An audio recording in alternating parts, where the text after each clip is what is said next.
Hello, everyone, and welcome to today's episode of the Straight Spouse Network podcast, Straight Spouse Voices. I'm your host, Kristin Kalbli, and I am a straight spouse. Our guest today is Maggie Kneip. Maggie is a veteran of the publishing industry with a career spanning over 2 decades, publicizing and marketing hundreds of authors' stories in some of the nation's leading publishing houses.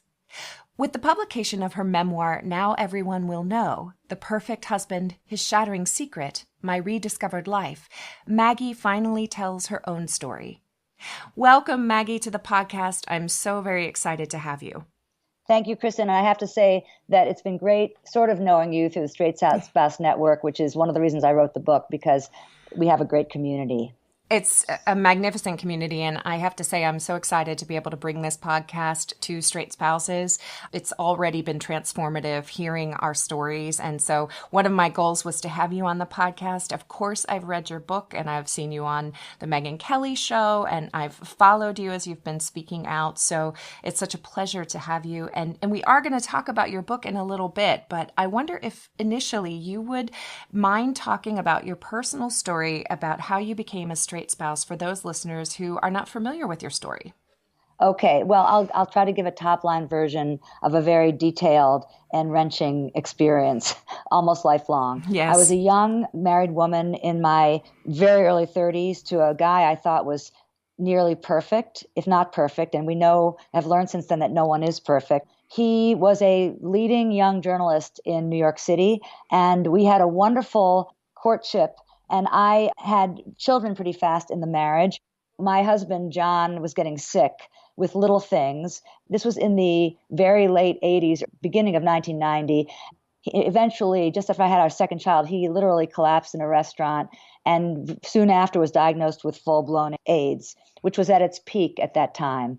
Now, AIDS at that time, at its peak, was largely a death sentence and paralyzed with fear for all of us. If I had gotten AIDS from my husband or HIV, I could have infected both our small children, one a newborn. In fact, after a traumatic 48 hours, I learned that I was not infected, which was miraculous to me. And then began his rapid decline, because though AZT was on the market, a drug that could essentially, allegedly help people stave off the diseases that killed them, the acquired immune deficiency syndrome. And from the time that John was diagnosed, I was in a form of what I call lockdown, Kristin. No one could know what John had. And the title of the book comes from bringing John home from the hospital after his diagnosis, when he was diagnosed as being riddled with AIDS and given 2 weeks to live. And as I tucked him in shivering on a hot July day from fever, he said, "Now everyone will know that I have AIDS." And I said, "Why do you say that?" He said, "Because you're going to tell them." Because I had an open and bubbly personality. But in fact, I could tell no one, as said. And over the years since then, I dealt with carrying this secret in a very increasingly painful way. I wanted to, first and foremost, to protect my children, because I knew that if people found out their father had died of AIDS, they might think they had it. And even though as the times changed and medicine advanced and people became somewhat less afraid of it, I didn't want any of that stigma to touch them. So I was in a lockdown position. And I went on and had another relationship, and I moved to a suburb, and I had literally a white picket fence around my little house. But when my children essentially grew up and left home, I said to myself, I cannot keep the secret anymore. Proceeded to write and tell the story, and therein became the book. And such a powerful and impactful and shocking book it is, I have to say, from reading it and actually rereading it last night at about midnight in bed, to revisit the details of your story, which I have to say, one of the things that surprised me, and we'll just go ahead and start talking about your book, if that's okay. That's fine. One of the things that surprised me, and I have several questions to ask you, is that you mentioned early in your book that you and your husband had a very passionate relationship, and you had quite a sexual relationship. And it seems to be that there's kind of 2 camps. There's the spouses that have this amazing sexual relationship with their LGBT spouse, and so they're just absolutely scratching their head. Or, well, if they were gay or lesbian, how is it that we had such an amazing sex life? And then the other camp, which my marriage was in, where the sex life was practically non-existent or very fraught or very damaging and full of rejection and full of shaming and that sort of thing, where when we find out that they're gay or lesbian, it makes sense, the rejection, but it's still incredibly painful. Do you think that your experience was common, or was that a very confusing thing for you to kind of have to put together? It was okay. So first of all, it was incredibly confusing. And that's why I was so shocked by my husband's disease, because he was a very avid and passionate lover. And in fact, a little more than I was. So I thought, how can this be? And I go through in the book a whole sort of night-long back and forth. What did I miss? How could this be? It's impossible for John to be gay. In fact, at my straight spouse meetings, I would say, I don't think we're split 50-50, but I would say most of the people have lack of sex rather than frequent sex or satisfying sex. I have no conclusion, no understanding of this. Obviously I'm not a physician or a psychiatrist or a sex expert. I do think that we find, or at least I have learned through my introspective writing and through my community, that everybody's different.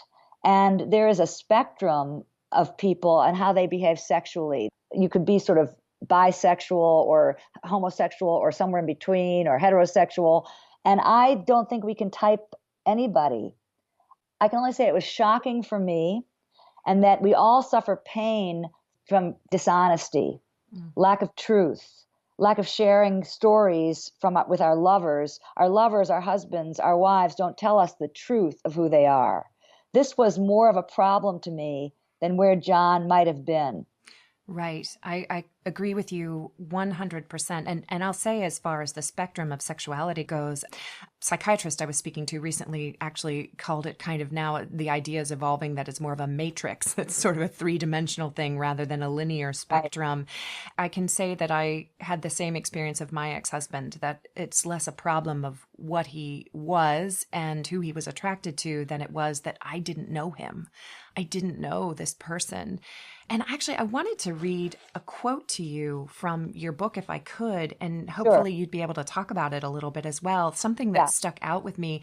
In the book, you describe an incident at the pool with your husband and another man, and how just his demeanor changed, and he sort of enlivened the encounter with this other man, and you felt like an odd man out, is what you said. And you said, I had filed the forlorn pool scene, which had been quite painful at the time, away in an imaginary folder labeled, "It's nothing, don't worry about it." Labeled, I now slowly realized, denial.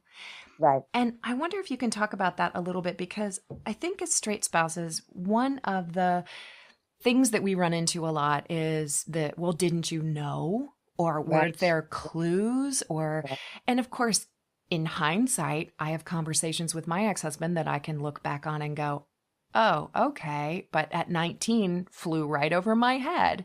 So I'm wondering if you can talk about the idea of denial and like knowing what you didn't know or not knowing what you kind of knew. What was that experience like for you? Kristin, I think this is really an important topic. I had been in the theater and dance before I met John. So I knew a lot of guys who were all over the map in terms of their likes and dislikes and how they behaved. I wasn't someone who was very inclined to date or go out with very manly men. I don't mean that John wasn't that. I mean that frat guys in college were not really my thing, and I wasn't theirs. So I was more sort of accepting and open to a different kind of guy. The boyfriend I had before John was nothing like him, but he was somewhat intellectual. I was really going for that sort of quality in men. So I think that because John was the consummate lover, I didn't think that anything that he did was indicative of him being homosexual or even bisexual. I do want to say in the book, I'm giving it away, but I have to talk about this. In our early days of dating, I thought that he had such a great build and such an incredible straight back. He reminded me of some of my dancer friends. I mean, just in the way he was built and the way he looked. And I asked him if he'd ever slept with men, and he said no. And so I trusted him and thought, okay, he's just a guy who's really interesting, different kind of guy. And that pool scene, in retrospect, was one of a few memories, but the key memory, I was very pregnant. I was very large. The baby that came out was nearly 11 pounds, just to Wow. to illustrate that fact further. And I was standing with two very fit guys, and I think I was feeling very vulnerable. Very often when you're hugely pregnant, you might think, oh, I'm so unattractive. This is my worst moment. And seeing those beautiful guys together, something clicked.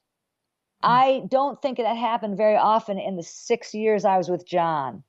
I think I allowed for him to be as different and creative as he was. So circle back. I don't think we can question everything about our spouses or partners, either over question. Certainly we shouldn't under question, but people are people. People will always say to us, oh, didn't you know? And I don't think we can often know. I wrote some graphic sex in the book because I wanted to depict what life was like. I had questions after John died of AIDS. Seriously, some of the questions I had, I don't know if anybody remembers Mad Magazine's More Stupid Questions, but I had questions like, did you ever sleep with him? How could you have two children? Because people couldn't imagine that I could be AIDS free and have sex with John and have two children. So the questions were so ridiculous. And also the most maddening, to your point, was how come you didn't know? Intimating, I think, that it was my fault that I married someone who died of AIDS. Right. And I have to say, I can so relate to what you're talking about.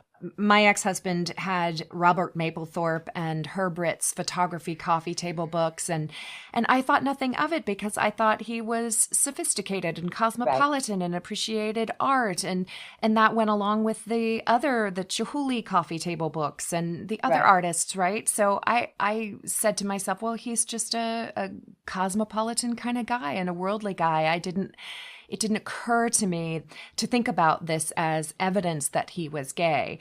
And also the other thing I want to say is, as you're talking, I find it really interesting when people ask the question, well, didn't you know? And I want to say, well, now who's the one stereotyping gay people? Right.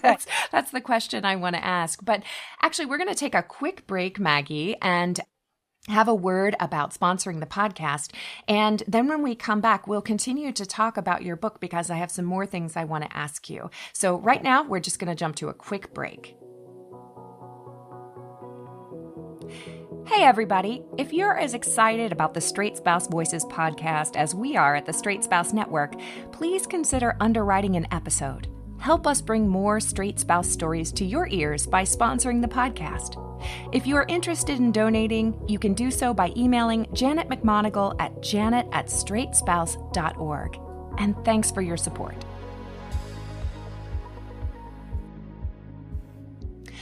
All right, everybody, we are back with Maggie Kneip talking about her book, Now Everyone Will Know, and also talking about her experience as a straight spouse. So Maggie, I wanted to ask you, at the top of the podcast, you spoke about how you just reached this point where you finally needed to write your book and tell your story. And I wonder sort of what was the critical experience or moment that pushed you over the edge to make you decide, I got to write this book now. I have to start talking publicly about this story. First of all, writing the book, Kristin, and talking publicly were two separate entities and events. Writing was private and solitary and protected. Talking was the next big step, and I didn't do that for quite a while. When I started to write was when my daughter, who is now a full-fledged adult, graduated from the same college her father did. And at that college, the alumni are invited to walk through a beautiful set of wrought iron gates. My children never spoke about their father growing up. We learned, again, to be in the cone of silence because to mention him would be for people to say, well, where is he? Or what happened to him? Or how did he die? Questions we did not want to encounter. And at the end of the graduation, my daughter, a sort of a quiet and dignified young girl at the time, said, Mom, didn't you think today was sad? And I was like, what do you mean? It's a graduation. We're going to have a dinner with I said, what do you mean? Although I was thinking, what is she going to say? I was sort of heading it off, knowing. And she said, I looked at the class of 76 and I said, where's my father? And I could not move. I thought, wow, she'd gone to the same college he did and never said to people who had other alumni parents and uncles and aunts, my father went here too. And now she was saying to me, asking me that question. But I started to write. That was the event.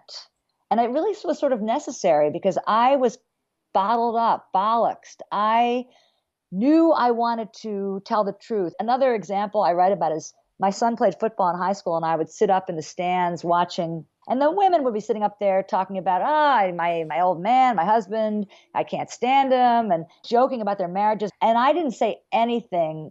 I want to say one other thing based on what we were talking about before. The man I'm with now and the man I have been with since 5 years after John died is the opposite of him. He is a real guy. I couldn't go back to the Robert Mapplethorpe coffee table books. Not that we had them. I had to go for a guy because was afraid of going with anyone who sort of skirted lines that I apparently didn't see. But back to the football stands, I just felt like everyone's got their own story to tell. Women bond over that.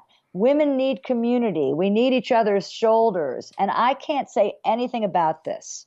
And so all of this, that my daughter at the graduation, the fact that I also was so paranoid, who's going to know? What are they going to think of me? What will they think of us? Will they suddenly be afraid of us? I said, that's enough. I have to look at this right between the eyes and deal with it. And that precipitated the writing. Mm. And what have you found people are saying about the book now that it has been out for a couple of years, I believe? Yeah. And what's been the response to the book? It's a very multifaceted, multicolored response. Family was disgruntled, and to be fair, they were in the same lockdown that I was in. And I wrote the book very carefully, which is to say that I sent it around to everybody.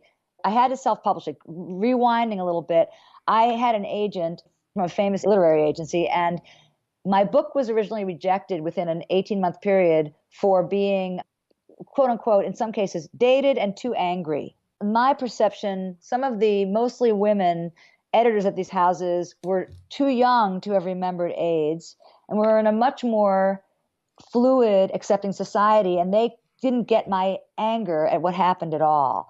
So eventually I self-published. A member of the family red-penned it a little bit when she saw it. And then I also could not mention my book until recently to a few family members. They didn't want to talk about it. This was very painful to me. But then to be fair to me, they didn't really want to talk about John much over the past 27 years. One of the reasons I wrote the book, there were events that precipitated it.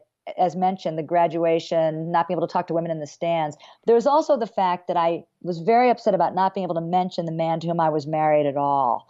That despite the fact that he died so ignominiously, I married him because I loved him and because he was actually a pretty terrific person with some obvious flaws, as we all have. And I came to terms with what happened to him and his lies and everything. It took me a long time to do that. And so I got there, but the other people in the family didn't. There's no blueprint for us. This is my conclusion. There's no blueprint for straight spouses, and certainly for people who lose spouses, partners to AIDS, diseases like AIDS that are so highly stigmatized, because no one has ever talked about this. This is on the down low for men, let alone families, women. So we have our work, if you will, cut out for us should we choose to take it on, and that's not an easy thing. On the flip side, there are people who have contacted me. Every time I do media, I am flooded with emails from people and social media messages from people who are going through it, including wives experiencing AIDS. And I recently wrote a story in the New York Times nearly a year ago about Father's Day that actually concretely told me, for myself certainly, but for other people, I did the right thing writing this book. One of the comments that I had, somebody said, this was always your truth to tell, and I'm glad you're telling it. One woman wrote to me and told me that she had a mother who never talked about her father dying of AIDS. She had changed his death certificate. And in the end, she had committed suicide. And I thought, I understand why people cannot talk about this, but I do not want to be that person. And these people are telling me it is right that I've done this. I needed that affirmation. I needed to also hear from them so that I could help them, which I hope I did. I began dialogues with them. I told them why I wrote the book. Some of the same things we're talking about here, Kristin, because they were so afraid to say anything about their own situations. They were surreptitiously emailing me. They could not talk about it. So many things that I want to respond to in what you just said. First off, the idea that we're too angry. We hear that so often. And I really wish personally the question would be changed from why are you so angry, with the implication that you shouldn't be angry, to, this is really interesting. These kinds of marriages and divorces seem to engender a lot of anger. What is that about? Well, it's because there's a level, can be, not always, but can be a level of deception or disorientation and confusion that is not part of a normal, dare I say, marriage and divorce between a heterosexual couple. That is one piece. And the other idea that it's almost laughable that this is dated, because I know that there are, among the groups that I circulate in, new people coming in almost on a daily basis who have found out that their spouse is LGBTQ. So This is an ongoing and perhaps even escalating as people come out more. We're going to see more straight spouses, not less. And I want to talk to you more about speaking publicly and speaking out, because I think there are people in the community who are ready to start telling their stories more and more publicly. And you've been out there sort of pounding the pavement for a couple of years, promoting your book, doing this work, in some cases being the solo person speaking out in a very public way. I certainly saw you on the Megyn Kelly show. And we're going to take another quick break. And after we do that, we're going to come back and talk about what it's been like for you speaking out publicly and raising your voice and trying to get some attention for the straight spouse experience. So we'll take another quick break and we'll be right back.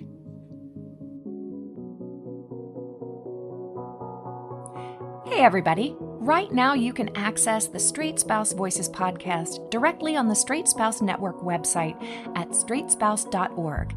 But we're also available now on Google Podcasts and iTunes. Stay with us as we become available on more platforms. And please don't forget to leave us feedback on the link in the podcast description. Thanks. All right, everybody, we're back again with Maggie Kneip, and we're going to talking about being a straight spouse. So what kinds of things have you been doing, Maggie, and how's it been going for you out there? I started out, Kristin, very tentatively, very scared, a little over 2 years ago, going to a friend's church and talking about my book and my experience. I could barely get the words out. Sometimes I think I wrote the book just to be able to say my husband died of AIDS. That's how twisted up I was and so self-protective about that secret that I kept. So I've done things like I've spoken at local churches and synagogues. I went to a UJA, big gathering of a United Jewish Appeal group in New Jersey. I spoke at a high school about it, which was really compelling and interesting. I spoke to an AIDS research group about it. I was found by these organizations, often through connections. In other words, I've spoken to a myriad group of audiences. I've also done the AIDS walk, and I write about this in the book, 3 times, and through that have been connected to groups. I didn't have a conventional bookstore tour. I don't sell in bookstores. I sell online. But I have had a fair amount of media. Certainly when Charlie Sheen's, it was interesting and sort of, I guess, serendipitous that when the situation was announced that he was HIV, I appeared in a couple of tabloids. My book was just coming out, and that I didn't seek them out, and I wasn't too happy because they painted the portrait of my story as very lurid, and I never wanted that. I merely wanted to tell the truth of what happened. Now, it's 2.5 years later, I feel much more comfortable. I will say that, back to your point of a few minutes ago, we are allowed to be angry. We should be allowed to be angry, all of us. And we are afraid to say we're angry because people don't want to hear it from us. And this bothers me. And I was the same. It took me almost a quarter century to come out and say, I'm angry about this. As a woman, I thought I would be judged, which I was. I thought I would be criticized, which I was. I was supposed to smile my way through this and also keep it a secret. And I did not, after a long time, want to do that. Now, that took a long time. So I think people listening, I want them to know that I understand why they are uncomfortable talking about what's happening with them, to them, in their marriages, in their relationships, in their families. And I understand that it's a very slippery slope. And even in writing, I had to be very careful. You really don't want to hurt anybody or disclose anything that will hurt anybody. It's a very careful experience. This is such tricky space. And I couldn't agree with you more. There is sort of an embargo against anger, and I find anger to be legitimate, valid, and productive. And we are also entitled to it. Do we want to stay in that space forever? No. But these divorces can take, I think, a long time to move through and work through. And there are a lot of people, sometimes other straight spouses and sometimes our family who are not straight spouses, who are really uncomfortable with our levels sometimes of anger. And it can be really hard to be seen and validated and heard in the depths of our justified, I think, anger. I think that obviously Me Too, I watched it, I listened to it, I thought this is great. And I thought, I'm a Me Too, and where are the other Me Toos? I think I told you, Kristin, recently that I feel like where are other people? And I thought, well, other people aren't quite there yet. This is such deep-seated shame and anger that we experience that it's hard for us to step out and say it's happened to us. And I think for me, being able to do that was fraught and difficult, but also made me whole. I bet you would like to see some more people in the space. I would like to, but I'm sympathetic to those who can't, because it is difficult. It's not for everybody, and it's not really what we're about. I think Straight Spouse is, in a pristine way, is beautiful because it's private and because we find community within it. And most of us, what we lack, first and foremost, is community, because we can't talk about this to people. We can't come out and say, this is happening. Where do we find community? We find it with organizations like Straight Spouse. That's sort of the beginning. It wasn't my beginning. It really sort of augmented the experience of coming out. I'm reading a new book about alcoholism, and AA, ever since its inception, has been really about community. We all need that. And so I had a support group I read about in the book back in 1990, HIV negative partners and wives of people with AIDS. There were like 6 of us who met in a church in Greenwich Village, and we hung on to each other for dear life. And after our husbands and partners died, which they did, we scattered like the 4 winds. We wanted to have quote unquote normal lives. My conclusion for myself was that I could not have a normal life after what I'd been through without making peace with it, which meant first analyzing it, thinking about it, writing about it, facing it, and then being able to say, again, my husband died of AIDS, not I can't talk about it, not I never had a husband, not I was married, I don't want to talk about it. I had a whole sort of laundry list of excuses. I couldn't talk about this man I had actually married with whom I had 2 children. There's a way in which I'm finding as I write my own book that the writing helps metabolize the experience in a way. And I don't know if you found this too, but that it kind of sort of takes the experience out of my body, and now the book becomes the container for that experience a little bit, so I'm not carrying it. And that is profoundly healing in and of itself, just the writing of it, regardless of whatever happens to my book eventually. That helps me process this entire experience. And I wanted to say too, I also experience family members who would rather I not talk about it. And so for our listeners who are experiencing that as well, family and friends who are like, hey, this is an uncomfortable topic. Do you mind not bringing it up? What would you say to them who are experiencing that sort of silencing? Because that's a really painful thing. I wish I could be a poster gal for this. I didn't handle it particularly well. What I did was shut down. I didn't push forward. I said, okay, they don't want to talk about it. I'm not going to push it. But recently, I actually talked to some family members and said, I want you to understand why I wrote this book and why I'm also writing a movie version of the book, which is another form of self-exploration. You write, again, every time you write, you learn something. And I told them, we'd never talked about. Now, they were really helpful. Listen, I had a very helpful family when my husband was sick. They couldn't do enough helping him and even helping me. But after he died, they continued to help me in a lot of important ways financially. And I was a lucky person. My husband worked for a major newspaper. I had to work. I had a job. I had to raise 2 children on my own until I met someone, but I still had practical help. But no one, I think, ever really asked me, how are you doing? How do you feel? And that really was not good over the years. So here's the answer. I said to them, it took a long time. I said, here's why I wrote this book. I said, my boyfriend said, Maggie's helped a lot of people. He was trying to help me out. And I said, I hated John before I wrote this book. And it was true. I was so angry. My husband said something to me in the hospital that it's in the book, but he basically accused me of lying to him. This was not a Hollywood ending. And I could never even appear angry about it. I always had to say, oh, well, my husband died. Well, it was fine. Yes, he was sick. And so I finally said I hated him. I had to write about it. I had to be able to talk about it to feel better. But I also explained to them how hard it was to be married to somebody who had died of AIDS, and who also made me question over the years my own femininity. I think a lot of us who are involved with straight spouse, men and women and men, question, what is it about me that might have attracted someone who liked his own sex or her own sex, or likes both? What is it? And you have this terrible, and of course I had a psychiatrist over the years, but you wonder, is something wrong with me?